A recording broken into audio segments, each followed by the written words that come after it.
सन् 2005 को मे महिना नेपालको बारा जिल्लाको रतनपुर जङ्गल एउटा पिपलको रुख मुनि एउटा 15 वर्षको केटो चुपचाप ध्यानमा बसेको थियो। उसले न त खाना खाए, न पानी, न हलचल नै गरे। हप्ता बित्यो, महिना बित्यो, लगभग 10 महिनासम्म यही अवस्थामा। यो केटोको नाम थियो रामबहादुर भोमजन।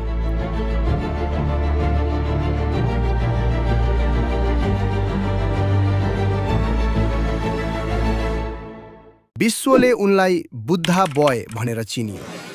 लाखौं मानिसले उनलाई गौतम बुद्धको पुनर्जन्म माने।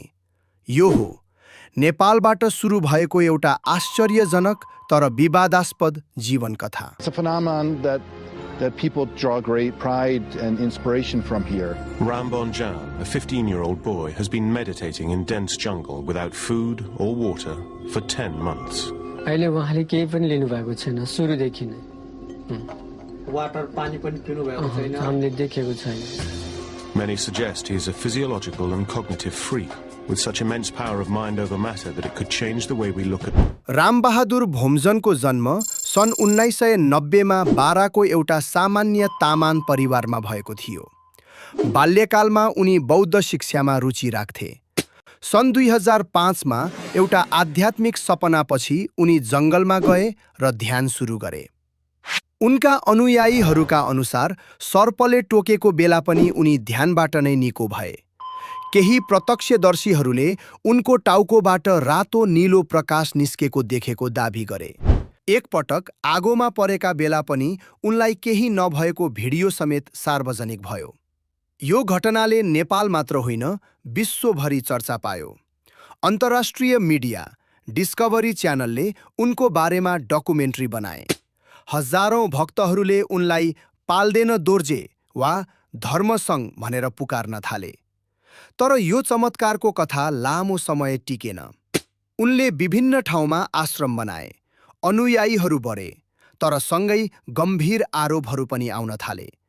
अनुयायीहरूमाथि हिंसा, जबरजस्ती श्रम र यौन शोषणका उजुरीहरू। केही अनुयायीहरू बेपत्ता भएको रिपोर्ट समेत आयो। सन् 2024 को जनवरीमा काठमाडौँको बुढानीलकण्ठबाट उनलाई नेपाल प्रहरीको सेन्ट्रल इन्भेस्टिगेसन ब्युरोले पक्राउ गर्यो। उनीबाट ठूलो रकम र इलेक्ट्रोनिक सामानहरू बरामद भए। जुलाई 2024 मा सर्लाही जिल्ला अदालतले उनलाई नाबालिग बालिकामाथि यौन दुर्व्यवहार गरेको अभियोगमा 10 वर्ष कैद र 5 लाख रुपैयाँ जरिवाना सुनायो। तर अदालती यात्रा यहाँ रोकिएन। मार्च 2025 मा जनकपुर उच्च अदालतले जिल्ला अदालतको फैसला उल्टाएर रामबहादुर भोमजनलाई सफाई दियो। अदालतले मुद्दा दायर गर्न ढिलो भएको र कानुनी समयसीमा सकिएको कारण देखायो। उनी सिन्धुपाल्चोक जेलबाट रिहा भए। यद्यपि महान्यायाधिवक्ताको कार्यालयले यो फैसला विरुद्ध सर्वोच्च अदालतमा पुनरावेदन दिएको छ। रिहा भएपछि उनको ठेगाना अझै स्पष्ट छैन। प्रहरीले पनि उनको हालको वेयरअबाउट्स बारे पूर्ण जानकारी दिएको छैन। रामबहादुर भोमजनको जीवन एउटा रहस्यपूर्ण यात्रा रह्यो, जसमा लामो ध्यान, अन्तर्राष्ट्रिय प्रसिद्धि, चमत्कारका दाबी, ठूलो विवाद, अदालती लडाईं र अन्ततः एक्विटलसम्मका मोडहरू छन्। के उनी साँच्चै आध्यात्मिक गुरु थिए? के यो सबै एउटा ठूलो भ्रम थियो? यी प्रश्नहरूको जवाफ अझै खुला छ। नेपालको जङ्गलमा सुरु भएको यो कथा अझै पूरा भएको छैन। तपाईलाई के लाग्छ? आफ्नो विचार कमेन्टमा लेख्नुहोस्। यो भिडियो मन परेमा लाइक र शेयर गर्नुहोस्। च्यानल सब्स्क्राइब गर्न नबिर्सनुहोस्। धन्यवाद।